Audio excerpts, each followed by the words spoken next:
제 뒤에 펼쳐지고 있는 모습 속에서 아침 햇살, 따뜻하게 내리붙는 아침 햇살, 하나님의 사랑과 자비를 깨닫게 해줍니다. 기도하겠습니다. 하나님 감사합니다. 날마다 우리가 하나님의 자비와 사랑을 힘입어 살게 하시니 감사합니다. 하나님 우리의 영혼에 햇빛을 비춰주옵소서. 하나님의 은혜의 빛을 비춰주옵소서. 우리가 주님 앞에 나아갈 때 우리를 하나님 아버지 쫓아내지 마시고 주여 멸시치 마시고 상한 심령을 하나님께서 받아 주옵소서. 오늘 또 하나님 말씀하여 주시고 말씀을 깨닫게 하시고 말씀의 은혜 받게 하시고 하나님의 사랑을 기억하며 살게 하옵소서. 예수님의 이름으로 기도합니다. 아멘. 찬송입니다. 십자가로 가까이. 찬송 부르겠습니다. 십자가로 가까이 나를 이끄시고 거기 흘린 보혈로 정케하옵소서. 십자가 무한 영광일세. 요단강을 건넌 후 무한 영광일세. 십자가에 가까이 내가 떨고 섰네. 거기 있는 새벽별 내게 비추시네. 십자가 무한 영광일세. 요단강을 건넌 후 무한 영광일세. 십자가로 가까이 행케하옵소서. 몸서 받은 고생도 알게 하옵소서. 십자가 무한 영광일세. 요단강을 건넌 후 무한 영광일세. 십자가에 가까이 의지하고 서서 개서 천국 가도록 항상 머물겠네. 십자가 무한 영광일세. 요단강을 건넌 후 무한 영광일세. 아멘. 하나님의 말씀입니다. 레위기서 16장 11절로 21절 말씀, 22절 말씀입니다. 네, 말씀을 보도록 하겠습니다. 아론은 자기를 위한 속죄제의 수송아지를 드리되 자기와 집안을 위하여 속죄하고 자기를 위한 그 속죄제 수송아지를 잡고 향로를 가져다가 여호와 앞 제단 위에서 피운 불을 그곳에 채우고 또 곱게 간 향기로운 향을 두 손에 채워가지고 휘장 안에 들어가서 여호와 앞에서 분향하여 향연으로 증거계 위 속죄소를 가리게 할지니 그리하면 그가 죽지 아니할 것이며 그는 또 수송아지의 피를 가져다가 손가락으로 속죄소 동쪽에 뿌리고 또 손가락으로 그 피를 속죄소 앞에 7번 뿌릴 것이며. 자, 이제 속죄일 제사를 이제 하나님께서 모세를 통해서 대제사장 아론과 그 아들들에게 명령하죠. 가르치죠. 그래서 속죄일 제사에 대한 부분인데 오늘 이제 제사의 시작 부분입니다. 자, 아론이 속죄제, 이 대제사장의 속죄를 위한 제물, 그래서 속죄 제물이 수송아지죠. 수송아지 한 마리, 번제는 순양 한 마리. 수송아지를 잡아요. 그래서 이제 자기와 자기 집안을 위해서 먼저 속죄하고 수송아지를 잡았습니다. 그 다음에 해야 될 것이 뭐냐면 향로를 가져다가 여호와 앞 제단 위에 피운 불. 자, 이 불이 아닌 다른 불을 취하다가 나답과 아비후가 죽었죠. 그러니까 항상 그 제단에 하나님이 그 어떻게 보면 불을 내려주신 불.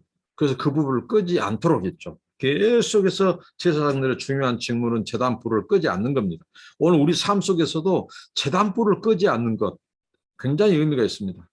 제단불을 끄지 않는 것. 그래서 우리가 이 말씀, 기도, 성령 이런 것들은 오늘로 말하면 우리가 제단불을 계속해서 끄지 않는 것이에요. 이 불을 가져다가 향로에 담아서 이제 거기에 양손으로 한 움큼 하나님께서 허락하신 그 이 향, 이건 이 제사장의 기도죠, 기도. 이 기도의 향인데 이 향을 거기에다 향로에다 담아서 휘장 안에 이제 지성소 안으로 들어가서 그것을 피웁니다. 그러면 이 속죄소를 가립니다. 그 자욱한 연기가, 이 향연이죠, 향연. 자욱한 연기가 그 속죄소를 가립니다. 그 하나님의 이 임재의 상징, 그 하나님의 거룩한 그 속죄소를 가려요. 그러니까 제사장을 가린 것이 아니라 속죄소를 가려요. 그래서 하나님이 제사장의 이 죽음을 명쾌하시는 겁니다. 거룩하신 하나님을 대면하면 죽거든요. 죄인이 나아갈 수 없고 죄인이 죽어요. 그래서 하나님이 배려를 하셨습니다. 그 향연으로 그 향을 태움으로써 향로에서 자욱한 연기가 그 속죄소, 법궤 위에 그 하나님의 그 우리를 죄를 사하고 정결케 하는 그 속죄소를 덮어요. 그리고 나서 이제 하나님께서 그를 생명을 보존하시고 그래서 수송아지의 피를 가져다가 손가락으로 그 지성소 안에 있는 속죄소, 중앙이죠. 속죄소의 동쪽 그리고 중앙 해서 7번 그 수송아지의 피를 뿌리도록 했습니다. 이게 이제 제사의 시작이죠.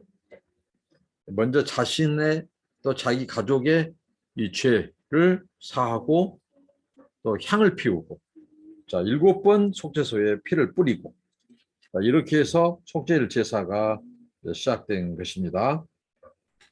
그리고 나서 이제 제사함 이 16절부터 이제 16장 15절 19절 언급되고 있는데요.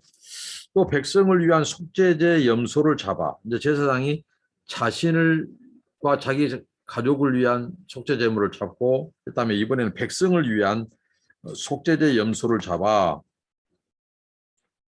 그 피를 가지고 휘장 안에 들어갑니다.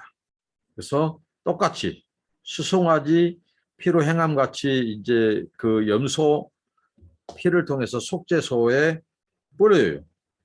그래서 이스라엘 자손의 부정과 그들이 범한 모든 죄로 말미암아 이 지성소를 위하여 속죄하고 또 그들의 부정한 중에 있는 해막을 위하여 거룩할 것이다. 자, 오늘 지성소와 소말의 해막, 성막을 어떻게 보면 속죄한다는 표현을 쓰는 것은 바로 이곳이 부정하여졌기 때문이라는 거죠. 그동안 이제 이 대속죄일, 1년에 한 번 있는 속죄일 말고 이제 매일 드리는 이 제사 속에서 백성들이 죄를 가지고 또 죄를 사하러 왔지만은 그들이 출입하는 과정에서 그런 것들이 부정하게 됐다는 거죠. 우리의 쉬운 말로 하면 부정을 탔기 때문이다. 이게 부정하게 됐다는 거죠. 부정의 영향 안에 있어요. 그래서 심지어는 지성소 안 그리고 이 성소까지도 이를 피를 뿌림으로써 하나님께서 이 부정을 제하는 이렇게 부정을 제하도록 하셨다는 거죠. 그래서 그 장소, 심지어는 지성소까지, 성소까지 다 이렇게 하나님께서는 이 부정을 제하도록 하셨습니다. 속죄하도록 했어요. 그리고 해막을 위해서 이제 행했고 지성소와 해막을 성막이라고도 하죠. 그가 지성소에 속죄하러 들어가서 자기와 그의 지방과 이스라엘 온 회중을 위하여 속죄하고 나오기까지는 누구든지 해막에 있지 못할 것이며 자 대제사장이 백성들을 위한 제사를 집행함에 있어서 그들의 제물을 잡고 그 피로 지성소와 성소에 피를 뿌리고 하는 동안 해막에는 아무도 있지 못하도록 했어요. 오직 대제사장만 있어야 돼요. 그들은 제사장의 아들들, 대제사장의 아들들도 백성과 함께 그들이 밖에 뜰에서 대기하고 있었어. 머무르고 있었다는 거죠.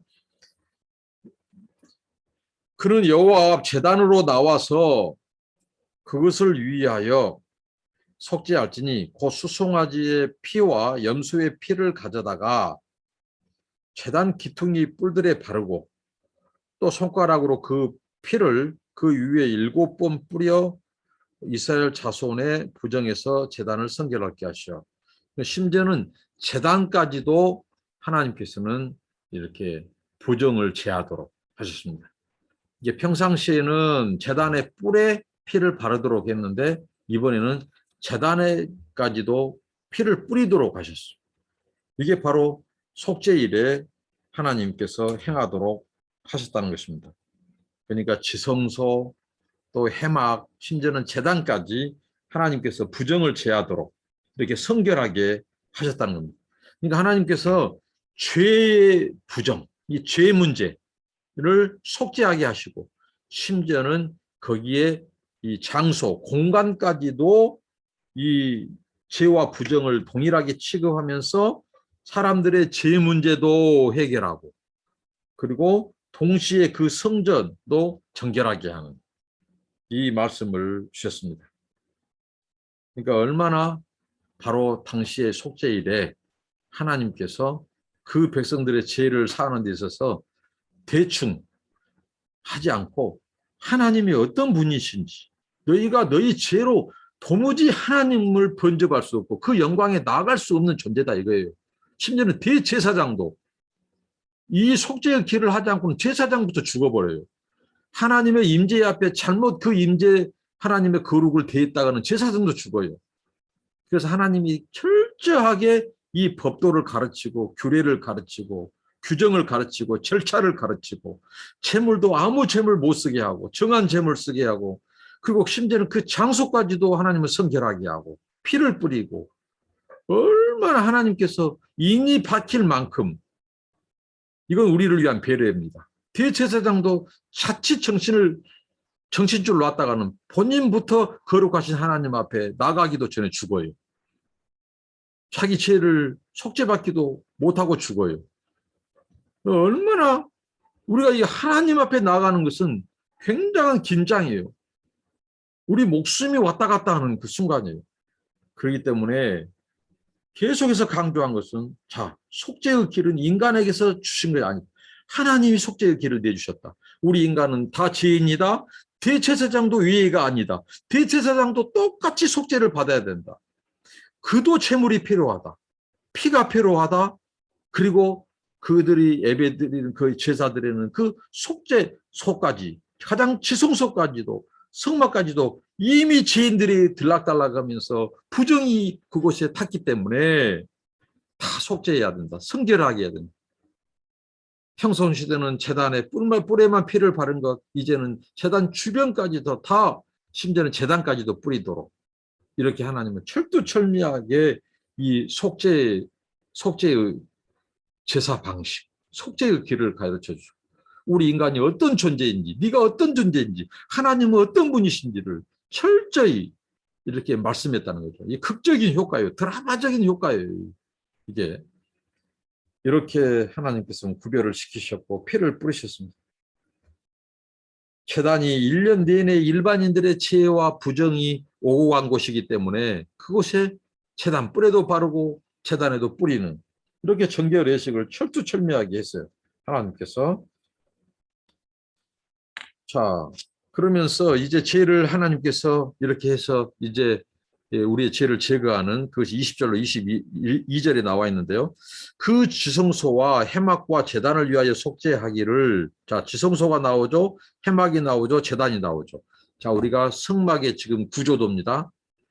그 다음에 이제 뜰이 있고요. 자, 그 지성소와 해막과 제단을 위하여 속죄하기를 마친 후에 살아있는 염소를 들이대 아론은 그의 두 손으로 살아있는 염소의 머리에 안수하여 이스라엘 자손의 모든 불의와 그 범한 모든 죄를 아뢰고 그 죄를 염소의 머리에 두어 미리 정한 사람에게 맡겨 광야로 보낼지니 염소가 그들의 모든 부리를 치고 접근하기 어려운 땅에 이르거든 그는 그 염소를 광야에 놓을지니라. 이렇게 말씀합니다. 자, 이제 죄를 제거하는 그 절차입니다. 이제 그 백성들이 가지고 온 이 재물, 바로 이 염소죠.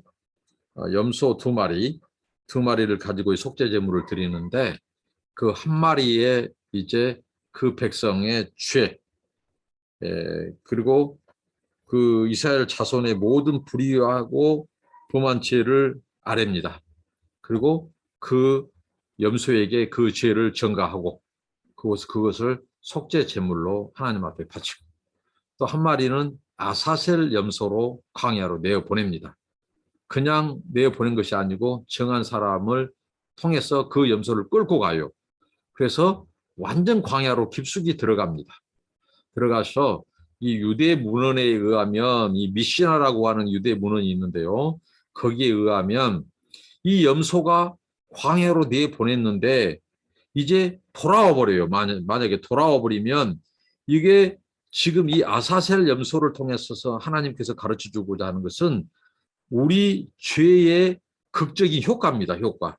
자, 하나님께서 한 마리 염소를 통해서 그가 죽고 피를 뿌리고 제물이 되어 태워서 드리고 하는 그 제물을 통해서는 너희의 죄가 하나님께서 너희 죄를 사하고 그 동물에게 너희의 죄가 옮겨지고 그 동물의 피를 통해서 너희의 죄가 사해진다. 이것을 가르치는 것이고 그것은 우리 죄의 부정, 우리 죄를 속죄하는 것이고 그 다음에 극적인 효과는 뭐냐? 내가 너희들의 죄를 기억하지 않고 내가 멀리 너희의 죄를 다 내보내버린다. 이렇게 하나님께서 극적으로 보여준 것이 아사셀 염소에게 또 아사셀 염소가 그 백성의 죄를 가지고 멀리 광야로 내보내지는 그래서 미시나의 기록에 하면 다시 돌아오면 안 되니까 그러면 이제 사람들이 볼 때 이제는 혼미하게 되겠죠. 그 염소가 돌아오게 되면 마치 우리 죄가 용서받지 못한 것처럼 자유하지 못하게 되고 그것은 굉장히 혼잡하게 되죠. 그래서 기록에 의하면 여기 성경에는 나오지 않았지만 기록에 의하면 이들이 그 염소를 낭떠러지에 떨어지게 해서 죽게 하는 그래서 못 돌아오게 하는 거예요. 그래야 극적인 효과가 그것이 발휘되는 거죠. 자, 여기에 대해서 정말 우리 죄 때문에 얼마나 많은 동물들이 희생되었는가. 그리고 낭떠러지에서까지 떨어져 죽게 되는. 그러니까 이 죄 문제가 가볍지 않다는 거예요. 저는 이 말씀을 통해서 계속해서 내리에 이 지워지지 않는 것은 예수 그리스도의 속죄, 그분의 구원이 얼마나 큰가 있는 거예요. 정말 우리가 만약에 구약의 이 백성들이고 우리가 대제사장과 제사장으로 부름받았다면 얼마나 그 평상시에 이 속죄 그리고 대속죄일에 속죄일에 드려지는 이 속죄 이 절차 까다로운 절차 정말 긴장 자칫 잘못하면 죽게 되고 부정하게 되고 어떻게 보면 총에 이스라엘 공동체에서 끊어지고 정말 이 어떻게 보면 죽임을 당할 수 있는 또 이 반복되는 채무를 고해오고 또 재물을 사야 되고 이런 모든 절차 속에서 얼마나 이게 반복되는 것이 정말 지루하고 따분하고 고달프고 힘들 수 있어요. 살기 위해서 속죄받기 위해서 이걸 하는 거예요. 그러기 위해서 하지 얼마나 이게 보통 일이 아니라는. 그런데 히브리서 기자가 고백한 것처럼 그리스도가 단번에 속죄물이 되었다는 거예요. 단번에 대속물이 되었어요. 하나님과 우리 사이에 이제 휘장이 찢어져 있어요. 더 이상 이제 동물을 반복해서 제사를 반복해서 들을 필요가 없어요. 예수 그리스도를 통해서 그분의 속죄를 통해서 단번의 죽음이 영원한 속죄를 가져왔어요. 이 은혜가 얼마나 크냐 말이에요. 바로 이 속죄일, 이 제사를 통해서 우리가 깨닫게 되는 것입니다. 하나님의 그리스도를 통한 이 속죄, 구원의 길이 얼마나 우리를 자유케 하고 얼마나 큰 은혜를 입었는가. 뭐 때문에? 우리 죄 때문에. 그래서 작은 죄도 우리가 민감하고 심지어는 수많은 짐승들이 이 목베임을 당하고 태워지고 각을 띄워지고 죽어지고 우리가 그렇게 돼야 되는 거예요. 죄인들이. 그리고 심지어는 아사셀 염소. 자, 아사셀 염소에서 아사셀을 뭐 세 가지 학설이 있나 본데 그것은 광야적인 장소라는 거. 멀리 돌아올 수 없는 깊은 광야로 내보내서 못 돌아오게 하는 거예요. 그만큼 하나님께서 극적인 효과. 한 마리 염소를 통해서는 너희들의 죄가 이리 옮겨져서 그 짐승이 대신해서 죽고 너희들가 죄를 사한다. 그리고 내가 너를 기억하지 않는다. 너희 죄를. 멀리 돌아오지 않는 곳으로 염소를 보내버린 거예요. 그만큼 뭐냐 너희들의 죄를 내가 너희들의 죄를 사했다는 거죠. 기억하지 않겠다는 거예요. 그러니까 아사셀 광야에 있는 신에게 보낸 거 아니에요. 그러면 가나안 종교가 되는 거죠. 어떻게 하나님께 드릴 제물 또 하나님께 드릴 우리의 죄를 멀리 했는데 그 광야의 신 아사셀이라 뭐 광야의 신에게 하나님이 하겠습니까? 그것은 장소. 그다음에 그 염소도 자체도 아니라는 거죠. 그렇게 해서 하나님은 우리 죄를 멀리했습니다. 이게 성경에 나오죠. 내가 동이 서에서 본 것처럼 너희 죄를 멀리하겠다. 기억지도 아니하겠다. 회개하는 자에게, 자백하는 자에게 그리스도의 피는 오늘 또 유효하는 것입니다. 우리가 날마다 그리스도의 피를 힘입어 우리가 하나님 앞에 나아가는 그래서 날마다 우리 회개를 통해서 그 죄를 끊고 죄에 대해서 민감하고 피 흘리기까지 싸우고 우리에게 요구되는 것은 우리의 죄를 씻음받기 위해서 우리가 무슨 제물을 바치고 죽이고 피를 흘린 것이 아니에요. 그리스도의 피를 의존하는 거예요. 날마다.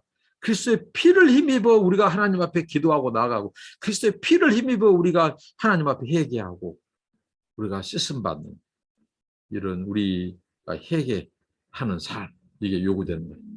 그래서 여러분 요즘 세상에 목사, 선교사들부터 자기들은 어떻게 보면 오늘 이 제사장도 보십시오. 철저히 자기 속죄, 자기 재물, 자기도 예배자라는 거예요. 제사자라는 거예요. 대행하는 자가 아닙니다. 착각들 해서는 안 됩니다. 자기 죄 관리, 자기 이 영적인 관리 안 하면 죽습니다. 그래서 성전에서부터 하나님의 심판이 시작된다니까요. 이 유다서를 통해 주신 말씀 아닙니까? 우리가 하나님을 얼마나 두렵고 떨림으로 섬기고 우리 죄와 피 흘리기까지 쌓여야 되는 말씀이 이 구약 성경 출애굽기와 레위기서를 살펴보면서 처절하게 느낍니다. 아, 이 죄 문제 가볍게 볼 일 아니다. 죄 때문에 짐승이 죽었듯이 그리스도가 죽었다. 그런데도 오늘 목사 선교사들부터 하나님을 만홀히 여기고 회개하지도 않아요. 죄책감도 없어요. 탐욕과 명예와 물질적인 그 탐욕, 야망 그것으로 인하여 선교 사회를 어지럽히고 찢고 나미우고 죄짓고 회개하지도 않고 화인 맞은 양심처럼 회개할지도 모르고 오히려 죄를 다른 사람한테 전가하고 이거 그리스도가 없는 겁니다. 그리스도의 피가 없는 겁니다. 돌이키지 않으면 회개하지 않으면 버림받는 거예요. 정말 우리가 하나님을 이렇게 만홀히 여겨도 되는 겁니까? 예, 죄를 가볍게 여겨도 돼요?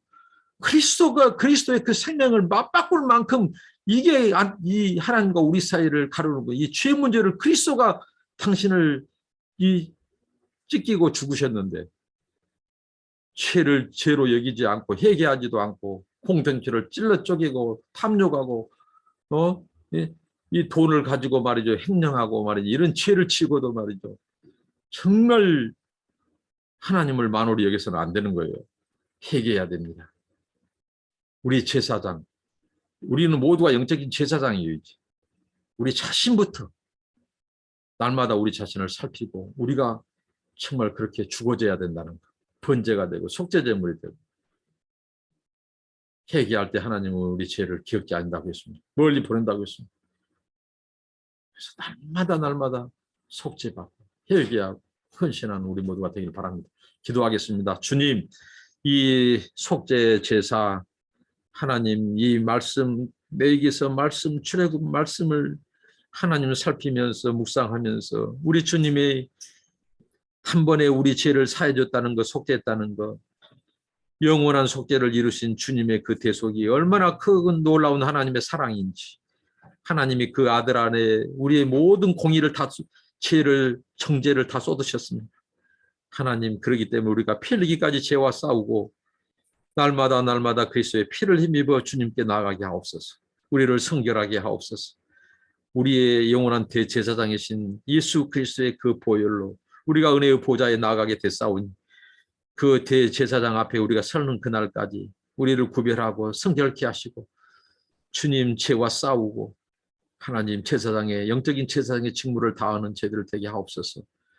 그래서 잃어버린 백성들, 하나님을 알지 못하고 죽어가는 영생들을 주님께 인도하는, 그래서 그리스도를 통하여 저들도 속죄받고 구원받는 그리스도께 안내하는 제사장의 직무를 다하게 하옵소서. 예수님의 이름으로 기도합니다. 아멘. 여러분 감사합니다.